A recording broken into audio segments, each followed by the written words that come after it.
base-Efeso sahluko 3 verse 1 kuya 21. Mangaba uzange sewufunze esondweni ngicela lamhla sifunze kanye sonke lesahluko. Mangabe ungakhona ebudzeni beliviki vele kune homework lengidanika yona abazalwane. Ngifuna nje umthanze base-Efeso ufunze. Lamhla ngicela nje sesike sifunze kanye sicale ku verse 1 kubase-Efeso sahluko 3 1 2 3 nabo ngompheni ngalesizathu ngiyanthandazela mina Paul lengisibongo saKhristu Jesu ngenxa yenu ninebekile empeleni sengivile ukuthi uNkulunkulu ngemsa wakhe unginikela umsebenzi ukuthi ngiwethwale ukuze ngisizakale. uNkulunkulu wangapisa imfihlakalo ngekungembulela njengoba sengike nganisinza nje ekubhaleni kwami. Nanifunza lokhu nitawukhumbula kwakhe ngemfihlakalo Kristu. Bonke abantu abazali bayadiswe etitubulwaneni letini.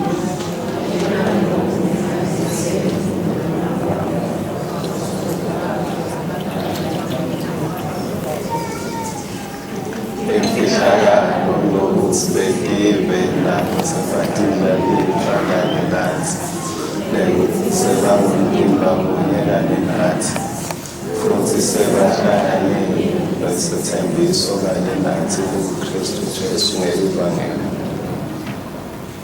Ngendiwa sisebenzi selivangeli ngesipho semusa waNkulunkulu lengewuphiwe ngekusebenza kwemandla. Sambe sikhulu angiva mina noma ngingomncane kunabo bonke abantu naphiwa lowo musa wekushumayela kuletiwe livangeli lomcebo waKhristu nawuphenyeni. Naphiwa ngekuthi ngibakhanyisele bonke abantu ukuthi lisebenza njani ilizwi lemfihlakalo bebeyifihlakele kwaphakathi kuNkulunkulu lowadala into zonke kuze abusi nalabanemandla emazulwini batiswe nyalo ngelibandla uhlakanipha lokukhulu kwaNkulunkulu. Lokhu kwakwenda ngekwenjongo yaphakade layifeza kaKhristu Jesu inkosi yethu. Naye sinekuqiniseka nesibindi sekusondzela kuNkulunkulu ngekukholwa kwethu. Ngakho-ke ngiyalincenga ukuthi ngingathiwa kuhlupheka kwami ngenxa yenu lokungibona kuluthumo lwenu. Ngenxa yalesizathu-ke ngiguqa ngemadolo engikwabale leyethiwa ngaye endlini indlela esizulwini yasemhlabeni kuze ngekwengcebo yobukhosi bakhe alinde kuciniseka emandleni kumuntu wakekhathi ngamoya wakhe. Kristu akahlale enhliziyweni nekukholwa kuze nisime nisekeleke eluthandweni nemandla ekucondzisisa kanye nalabangcwele bonke lokububandi nebuthi nekuphakama nekujula kweluthando lwaKristu. Yebo, nekulwati luthando lwakhe lokwendlula konke kwakhe kuze ngigcwaliswe kube kuphelela konke kwaNkulunkulu. Nguye lonemandla ekwenza lokukhulu kakhulu kulabo bonke lesikucelako noma lesicabangako ngekwemandla lasebenza kithi. Akube luthumo ebandleni nakuKhristu Jesu etitubulwaneni tonke phakathi naphakathi. Amen, amen, amen. Amen bazalwane. Labanye bethu sebalingisa Mr. Bean bacamuke ekugcineni nje nga-amen.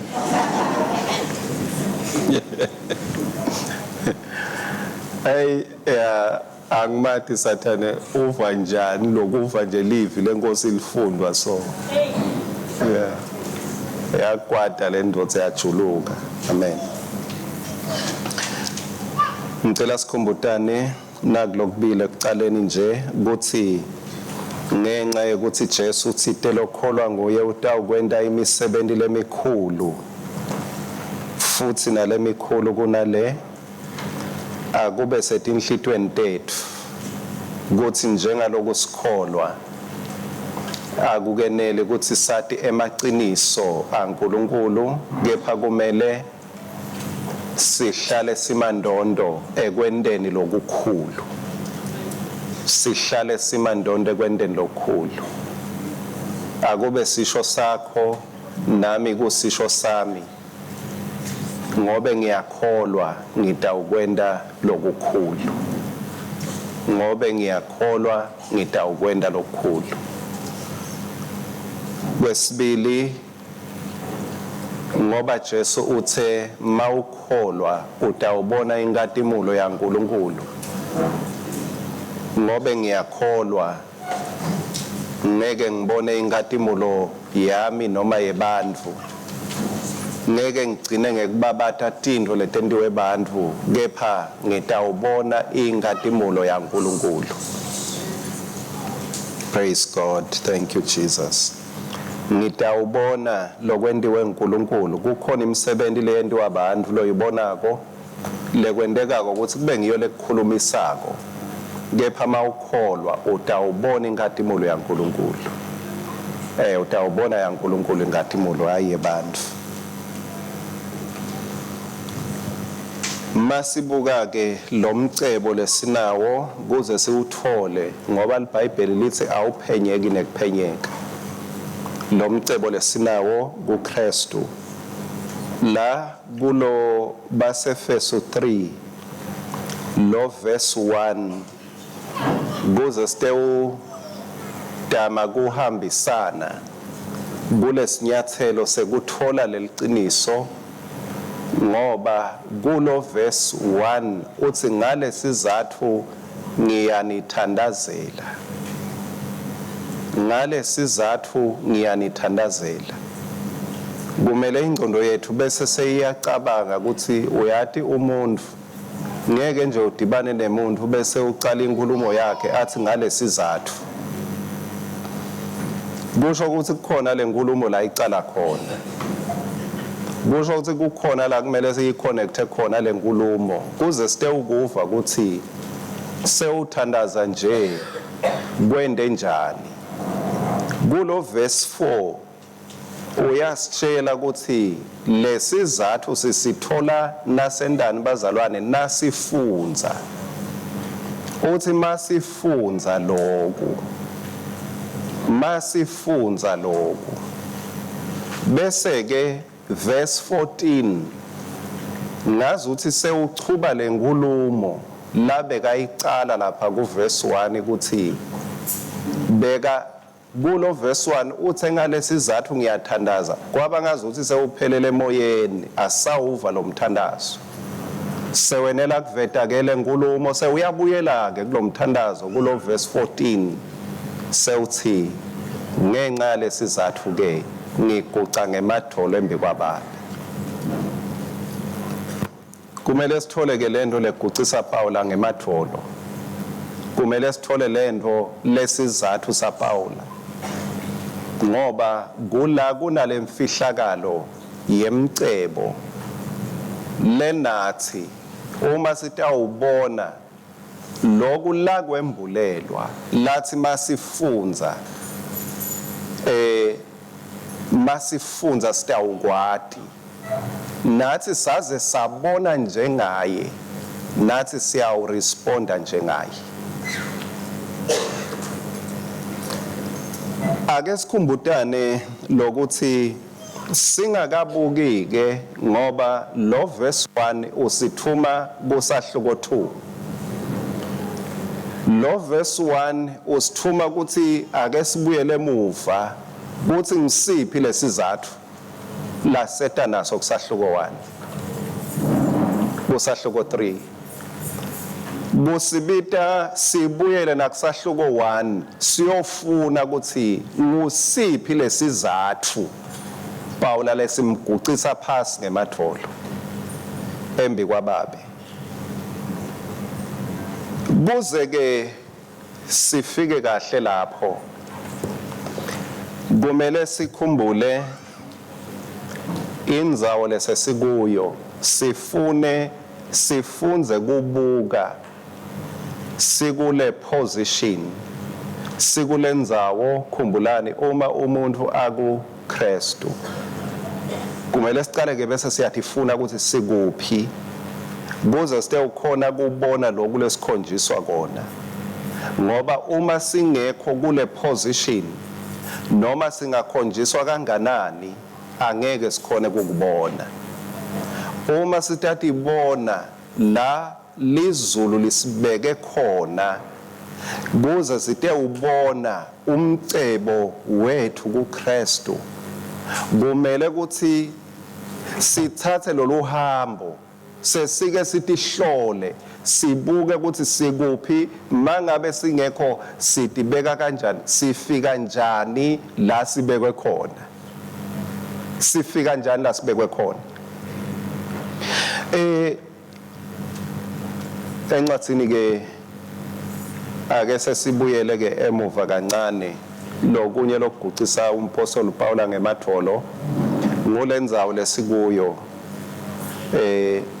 la kulosahluko 2 sekucala kancane nje kuhlephula kubona lokuthi lokuze aguce athandaze kusahluko 2 basefesu verse 6 wasivusa kanye naKhristu Jesu wabuye wasihlalisa kanye naye sikuye amen nayo ke le position yethu nayo lendzawo lesesikuyo wasivusa kanye naye wangasiyekeli sayinga waphinze wasihlalisa kanye naye sikuye embusweni welizulu Moses semhlabeni sibuye etindzaweni etehlukene la sikhona khona kepha masikholwa nguJesu lithi wasivusa kanye naKhristu wasihlalisa kanye naye sikuye embusweni sikubazalwane embusweni hayi enkonzweni embusweni silethi kanye naye embusweni kubase Kolose 3 verse 1 na 2 sesiyatshelwa ke ukuthi nyalo ngoba umtimba wethu ula emhlabeni singahlala kanjani la sesibekwe khona kuze sitawuthi masibuka sibuke ngeliso lelitawusenda sithi nembala ngicebile kakhulu mangikuKhristu kubase Kolose sahluko 3 verse 1 na verse 2 nangabe ke navuswa kanye naKhristu funani tintfo tasezulwini lapho Kristu ahleti ngesekudla saNkulunkulu nakekelani tintfo tasezulwini ninganaki tintfo talapha emhlabeni yenta nini nakekelani angini meme bantwana basekhaya ake utinakekele tintfo tasezulwini ake utinakekele tintfo tasezulwini ake utinakekele tintfo tasezulwini akusuba khona tintfo tasezulwini loba nema excuses ngato njalo nje empilweni yakho kungabe kusekuthandazeni ngephutile kuvuka angisakhona ukuthandaza kungabe kusemnikelweni inyanga ime kabi angikhona ukunikela ake sitinakekele tintfo tasezulwini ngoba kuphila kwethu ngula kufihlwe khona. Uma sinakekela tinto tasezulwini sitawuphila noma kungekho lokubukeka kusinika impilo emhlabeni. Asitinakekele tinto tasezulwini. Kuthiwa kuphila kwethu kufihliwe. Ngalelinye ilanga encwadini ya Exodus sahluko 34 verse 4 na verse 5. Ngakho-ke Mosi wathi bata letibhelekeqa letimbili tematshe tafanana netekucala. Wavuka lokwa ngeliviki ngakusasa wenyuka intsaba iSinayi aphethe leto tibhelekeqa letimbili ngetandla takhe njengoba simakadze abemiyalile. Simakadze wehla ngelifu wema naye khona lapho wamemeta libito laSimakadze. Amen. Ngicela kucethela ke le kubase Kolose sihlanganise la lenkulumo ngeSiswati ukuthi nakekelani, ngesingisi lithi set your minds. Set your minds.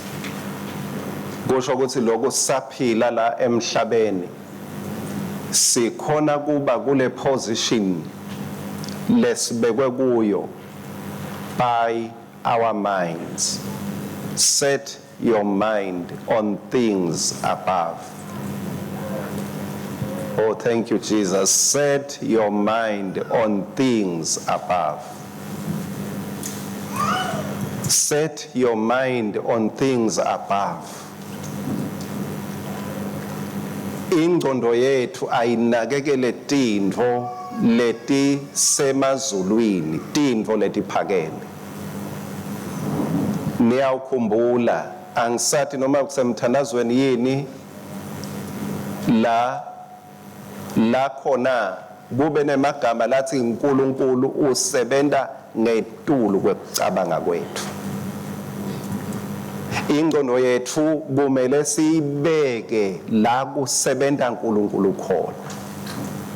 Usebenza ngetulu kwekucabanga kwethu. uNkulunkulu usebenza ngetulu kwekubona kwethu. Usebenza ngetulu kwekuva kwethu. Set your minds. Uma sibeka ingqondo yethu ke la ake sibuke Moses. Moses utshelwa uNkulunkulu uthi ubovuka ekuseni. Uvuka ekuseni wenyuke netibhelekeqa. Ngoba Moses abefuna kushesha tibambe tinto taNkulunkulu akafuni kumisishi appointment yakhe naNkulunkulu. Lithi wavuka kuseluvivi. uNkulunkulu uthe ubokhuphuka ekuseni. Moses wathi hayi funa ngikhanze ungasekho. Ndawuvuka ngesikhathi ndawufika 2 hours before. Niyangive bazalwane. Ngifuna kusetha ipace. Ngifuna uNkulunkulu noma yena athi ngiyabekisa noma yena athi utawufika nga5 mina ngifuna kufika nga3. Ngoba funa bese usheshe uyafika ngisamkhanzi. Set your mind on things above. Asibeke ingqondo yethu etintweni letiphakeme. Asiphakamise nemicabango yethu. Selisitshela ke ukuthi masenyukile Moses uNkulunkulu wasewenta njani? Wehla ngelifu. How? Mos wenyukile. uNkulunkulu sewehla njani? Kanti phela nawe wenyukile. Kusho ukuthi kude emandla ethu latasenyusele ebukhoneni baNkulunkulu. No feelings, no song, no prayer will ever bring you closer to God. uNkulunkulu lo tisonzeta kithi, uNkulunkulu lo sivakashelako. Kungako angathi noma ngichubeka ngekungadi, kungako ngiva ngiphelelwa imethod mangabe umuntu athi hawu wenda ngani, ngithi ini, athi lokhu nalo ngithi angathi, ngoba noma wenyuka ngato tonke tinhlangothi longezama ngato kwenyuka angeke ufike ebukhoneni basimakathi, angeke ufike ebukhoneni basimakathi. nguNkulunkulu ngemabomu akhe lokhetha kwehla kwaze kwasho leya ngoma yakithi inkosi yami yathi inkosi yehle ezulwini yaba ngumuntu ebantwini, angakade ehliseli kuNkulunkulu. There's no effort lengenta ukuthi wena uve bukhona bakhe. Mangabe kukhona itestanyana yaNkulunkulu loyivako ubokhumbula kuyawube kubangwe nguye, uyawube utehlele simakathi. Yebo kona ngifike ngesikhathi, kepha uNkulunkulu akehliswa isikhathi sami, wehliswe lothando lwakhe. Yebo kona ngilifundzile livi lakhe ngathandaza, kepha uNkulunkulu akehliswa ngemandla ami emthandazweni, wehliswe lothando lwakhe, wehliswe ngumusa wakhe, waba ngumuntu ebantwini. Kuze kungabikho lonjani bazalwane lotibongako embi kwaNkulunkulu, kuze kungabikho lotibongako. Verse 28 uthini khona lapho ku-Exodus 34. Mosiwahlala nasimakadze emalanga lang-40 nebusuku bawo, abengadli anganathi. Wawabhala kuletibhelekeca tematshe emavi alezivumelwane laba ngumiyalo lelishumi. Wabhala kulamatshe latibhelekeca emavi alesivumelwano aba ngumiyalo. Angakabhali Mose, uNkulunkulu wafuna ukuthi akabe senzaweni lala akhona khona yena, kuze ate ubona tindvo njengaye. Kungikhana tawukhona kubhala, kungikhana tawukhona kukhuluma. Lokho kusho ukuthi mangabe kukhona kwaNkulunkulu lesitawukwenda, kumele sikubone njengalokhu uNkulunkulu akubona.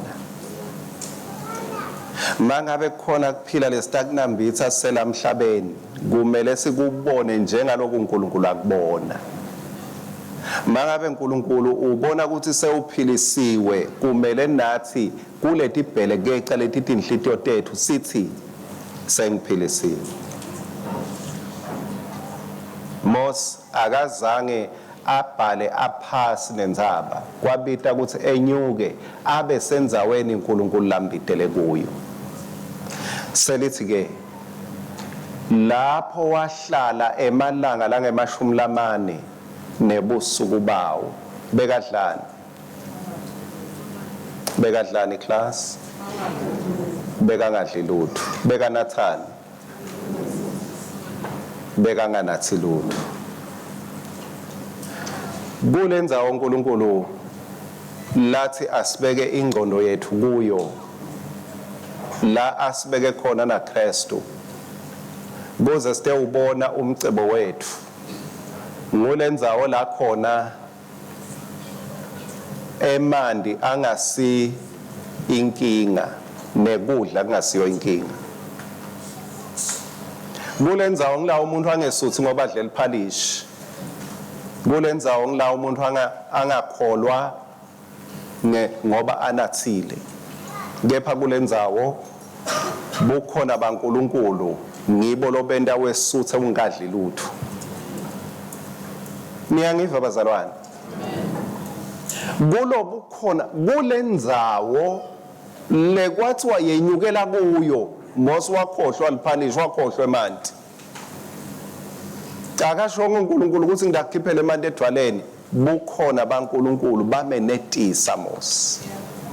wenela ngebukhona baNkulunkulu akazange asho nekusho ukuthi ngisetawuzila 40 wemalanga wathi kanza nje ahleti 40 wemalanga anganathi angadli bukhona baNkulunkulu. uNkulunkulu ke ufuna sibe kulendzawo la sitawubuka tintfo njengaye khona, ngoba sabuka tintfo njengaye uNkulunkulu ngila sitawubona khona ukuthi uyathi indzaba yekwembatha nekungembatha ayisilutho uNkulunkulu.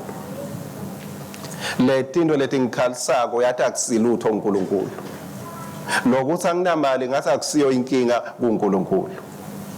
Uma sitawubuka tintfo ngekwe position lese sibekwe kuyo,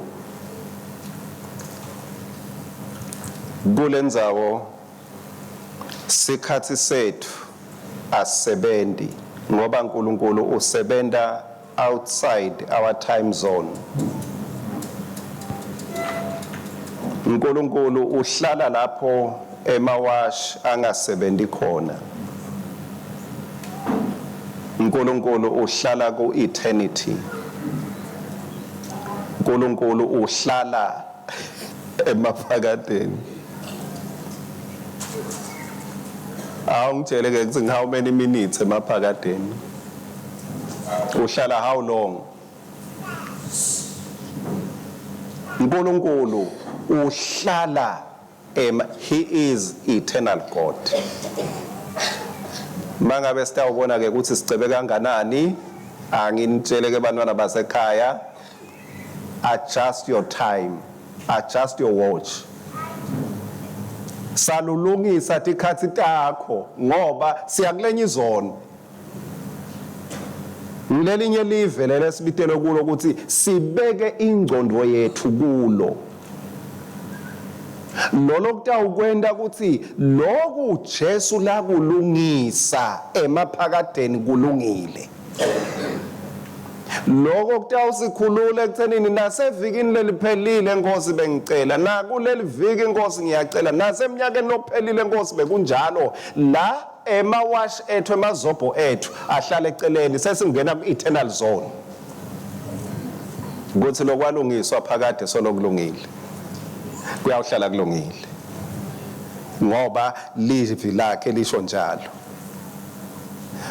kuTimothy wekucala sahloko 6 verse 17. Yala labacebile kuleli vela manje kuthi bangadikhukhumedi, bangabeki nemathemba abo kulomcebo lophelako, kodwa bawabeke kuNkulunkulu losipha konke ngalokuphelele kuze sithokote ngako. Yebazalwane, uNkulunkulu usipha kongaki? Usipha kongaki? Konke. Usipha kongaki? Konke. Ngalokunjani? Ngalokuphelele. Ushoda ngani wena? Good. uNkulunkulu usipha kongaki? Ngalokunjani? Kuze sibe njani? Thokote ngalele siphiwa kona uNkulunkulu. Lo mhlaba sewusifundisile ke bazalwane, ngiko liBhayibheli lithi ingcondo yethu ayiguculwe, simo sengcondo yethu, ngoba lo mhlaba sewusifundise tintfo letinye lekumele sithokote ngato, hayi leti uNkulunkulu lasiphatona. Lo mhlaba usinika tintfo letiyintokoto yethu, kani uNkulunkulu kunetintfo lathi usinikele ukuthi ngato sente njani bazalwane. Alisitshele ukuthi uyasikweleta lithi usindele njani, usiphe ayi bazalwane, usiphe konke, usipha konke. Nakukele ngifisa sekunakisise lithi yala labacebile kuphi kule live lanini noma kule live lesiphila kulo. Yala labacebile kule live, alikasho la ukuthi yala labacebile ngoba tintfo tala kuthiwa sibeka ingcondo yethu khona atikalwa ngekwemcebo wale live. La kuthiwa asibeka ingcondo yethu khona, la sihlaliswe na KuKhristu khona, lithi ingcondo yethu, let us set our minds there. La sibeka ingcondo yethu khona kuKhristu kuthiwa sihleti naye, siyabusa naye.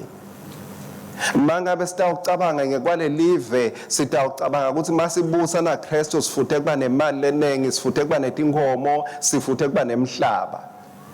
Kanti kule live lasezulwini umcebo awubalwa kanjalo. Ngiko kuthiwa la yala labacebile kule live hayi phambi kwaNkulunkulu. Ngalama emagama kungendeka umuntu acebe embi kwethu kepha angabi ngilocebile phambi kwaNkulunkulu. Ngoba umcebo wangala awufani nemcebo wangale. Ake ngibekise. Ngomalini 1000 wemalangeni kumadola aseMerika. Ngibaleleni ngebantwana basekhaya masinyane. Mauna 1000 khona lo khulumako angiva almost angiva around 18 10 1000 emalangeni mase aba ngemadola malini 54 53 54 shokuthi uma singasebenzisa lo lwimi lwethu ke ngala singathi mawuye eAmerica mawuphethe 1000 wemalangeni ngala usuku sikwaya mawufika ngale uthi ngina 1000 base ngabuta udlani kanti ngala siyakulandzela ukuthi hey unemali nalowo omile hayi cha ngiyakuthola ndawunatha nami mase kulandzela but mase sifika ngale kulelinye live sewuphuyile. Set your minds on things above. La kuthiwa sibeke ingcebo imicabango yethu khona kuceba akubalwa njenga kwale live. Akubalwa njenga kwale live. Angiphindze ngibekise Abraham ongathi fundzela ngesikhathi sakho kusahluko 13 verse 2 kuGenesis kuthiwa bekacebile ane siliva ane golide. Abraham bekacebile, he had become very wealthy in livestock, in silver and in gold. Abraham mase uphinze ubukake ukuthi in lokho kusho ukuthi Abraham umcebo wakhe bewujekile abengacebi konke ngoba kuyabalwa tinto lebekuthiwa ucebe ngato bengingasheshe ngikutshele njengako ukuthi noma acebile anetinkomo anesiliva negold kepha bekede bantwana akusabalance. Ngiko kuthiwa he was wealthy in kube ne full stop ekugcineni. Lo munye kungendeka acebe abe nebantwana labalishumi labangu20 but abe ti livestock. Shoza umcebo wethu uyawuhlala ujekile. Bese ke simanga lesikhulu lo muntu losikwaya labekana iti70 bethi ngaphi about 300 ti70 kusho ukuthi Abraham makahamba bethi 300 uhamba lichawe kala masuya kusambulo 21 sekuthiwa igolide ditala ditangale yi pavement yangale. Shose Abraham mahamba ngala ake sesithi ke ngemsa wenkosi uyahamba uyangena nje ezulwini uyafika net70. Ngibani lo Abraham ha hloniphekile endvodza inesiliva negolide onalo kutsinele sakha ngakwemigwaco.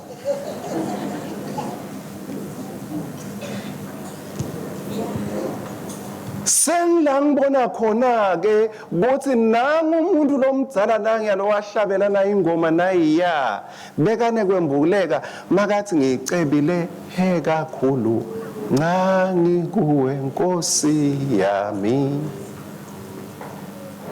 Uyabona lokuhlonipheka lesinako nananga umcebo longasilalisi sithandaza imini nebusuku. Ha Nkosi, just give me 1 million. Ngazi uNkulunkulu ngathi ngiyasola ngiyacabangela nje Nkosi yami hayi ukuthi kunjalo.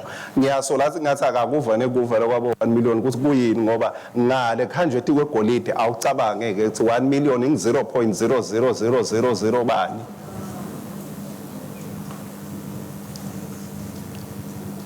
Sinemcebo, umcebo wethu uKuKhristu. Ngiko ke kuze ukuthi singede ukukhala njengalaba ngakholwa kumele sibone umcebo wethu ukuthi ukuphi umcebo wethu. Kumele sibuyise kuKhristu, sibuye kuKhristu ngoba iBhayibheli lithi kuye kuthukuswe emagugu onke enhlakanipho. Ngiko ke Paula athi ngalesizathu uthi Paula, thank you Jesus, uthi ngalesizathu ngiwaphasi ngemadolo. Kukhumka lithumbu njalo mangicabanga Jesu ukuthi Jesu kuye ngani athathe abadi bandvu kepha akhethe Judas Iscariot ukuthi abe ngitreasure kanti uyantshontsha. Ngilokuthi uJesu noma ungantshontsha 1000 akusilutho kuye. So Jesu nje akasho ukuthi hayi let's fire this man ucede imali kude bekuphila.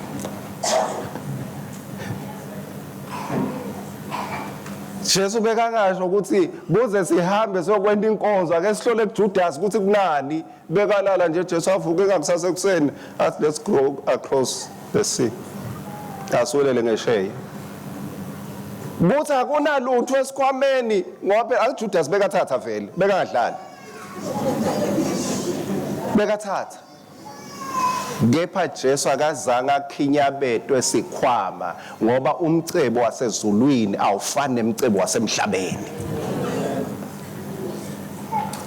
Busho ukuthi bantwana baNkulunkulu, bantwana basekhaya, ake sifunze nathi to step out of this time zone, singene la sifakwe khona. Singene la kungenama limits khona. Lithi singena ngemicabango yethu. Ngiko iBhayibheli bese lithi awube kini lowo mcondo lo wawukhona kuKhristu Jesu. Awube kini lowo mcondo lo wawukhona kuKhristu Jesu.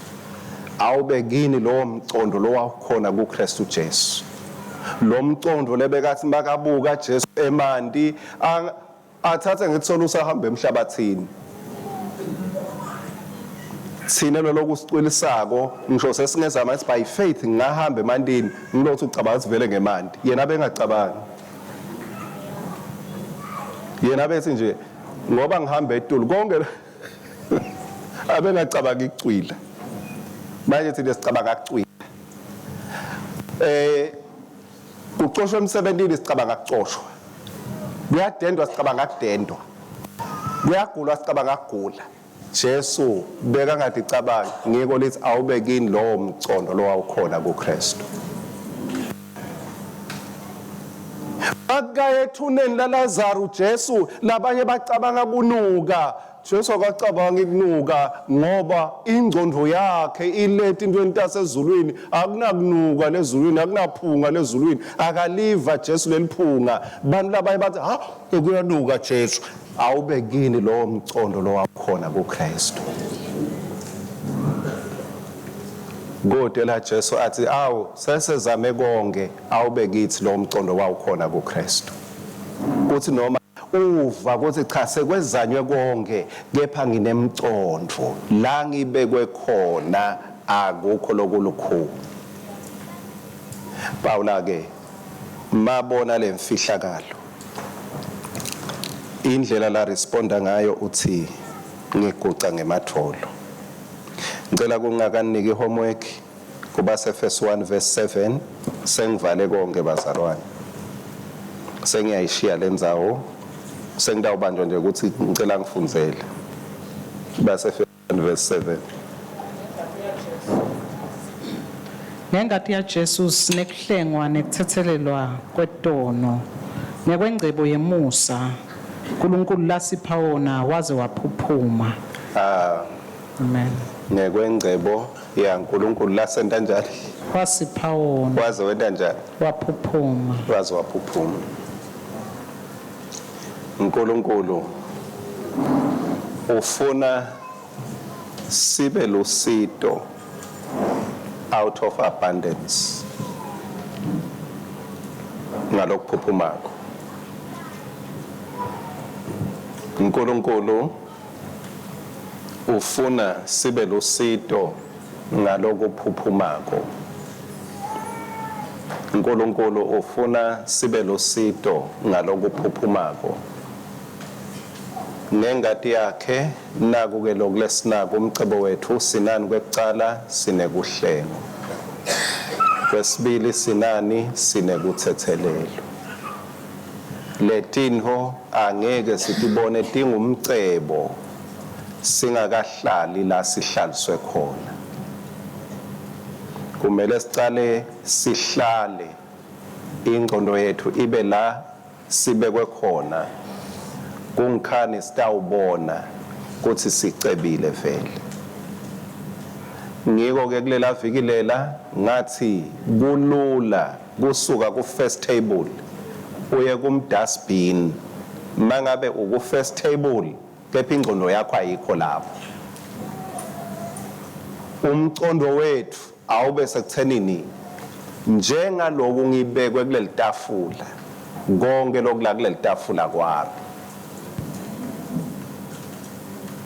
An orphan spirit umoya webunzanzane uthi akusiko kwakho lo ngaka ngoba lo moya webunzanzane udayele imvushwana. Ngisho sekukunengi udayele imvushwana. uNkulunkulu ngiyathandaza akasiphe moya wekwembuleleka kuze sibone ukuthi sicebe kanganani kuKhristu Jesu. Kuze singethe ukukhala njengebelive ngoba lathi sinako sinako.